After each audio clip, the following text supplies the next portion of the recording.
मालवण पुतळा प्रकरणातील फरार आरोपी वर्षा बंगल्यात तर नाही ना, राऊतांचा मुख्यमंत्री शिंदेंवर आरोप। तर हिम्मत असल्यास राऊतांनी आरोपींना शोधायला यावं, शिंदेंचं आव्हान। त्यांना म्हणायचं शोधायला या ना इकडे, हिम्मत असेल तर या।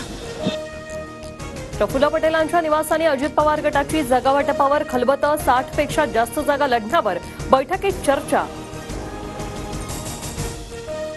ठाकरे भाजपाला सोडून गेल्यामुळे समविचारी मतांची फूट झाली आणि त्यामुळे लोकसभेला फटका बसला, भाजप नेते रावसाहेब दानवेंचं मोठं वक्तव्य। समरजित घाटगे शरद पवार गटात, कागलमधून विधानसभेची उमेदवारी निश्चित, समरजित घाटगे विरुद्ध मुश्रीफांमध्ये लढत अटळ। केंद्रीय यंत्रणांनी मुश्रीफांची चौकशी केली तरी सत्ताधाऱ्यांसोबत गेले, कागलकर ही लाचारी सहन करणार नाही, विधानसभेत यांना जागा दाखवा, शरद पवारांचं आवाहन। ऐन गणेशोत्सवाच्या तोंडावर एसटी कर्मचारी संपावर, महाराष्ट्र एसटी कामगार कृती समितीचं धरणं आंदोलन, राज्य सरकारी कर्मचाऱ्यांप्रमाणे वेतनाची मागणी, संपामुळे प्रवाशांचे हाल।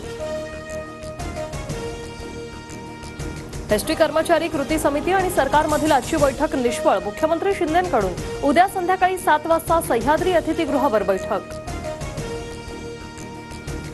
मुख्यमंत्री लाडकी बहीण योजनेचा अर्ज भरण्यासाठी सप्टेंबर अखेरपर्यंत मुदतवाढ, योजनेचा लाभ जास्तीत जास्त महिलांना मिळण्यासाठी निर्णय, मंत्री आदिती तटकरेंची माहिती। बांगलादेशनं पाकिस्तानमध्ये इतिहास रचला, 6 विकेटसह सलग दुसरी टेस्ट मॅचही जिंकली, टेस्ट सिरीजमध्ये 2-0 ने पाकिस्तानला व्हाईट वॉश।